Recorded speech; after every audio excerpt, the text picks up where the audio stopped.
Уважаемые якутяне, дорогие сограждане, братья и сестры, наше время расставляет четкие приоритеты. День России стал по-настоящему очень важным праздником страны, особенно для жителей новых регионов и Крыма, для наших воинов, сражающихся с возродившимся нацизмом на рубежах специальной военной операции. Будущее страны и возможность в этом будущем отмечать День России в значительной степени решаются на линии боевого соприкосновения.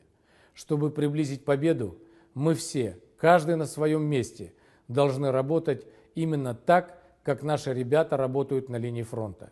Как сказал Владимир Владимирович Путин, работать постоянно, напряженно, понимая, в какой момент истории России мы с вами работаем.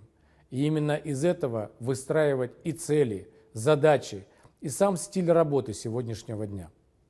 Патриотизм сегодня – это уже не флешмобы и буклеты. Как отметил глава нашей республики Айсен Сергеевич Николаев во время недавней рабочей поездки в зону специальной военной операции, патриотизм – это деятельная поддержка России на всех фронтах – боевом, экономическом и идеологическом. Якутия всем сердцем и всеми своими возможностями и на Донбассе, помогая нашим братьям восстановить свои города после боевых действий, и на самом фронте, поддерживая наших воинов, является примером.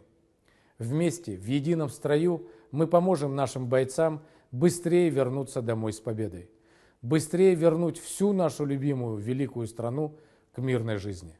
С праздником! С Днем России! Будем едины, чтобы вместе победить!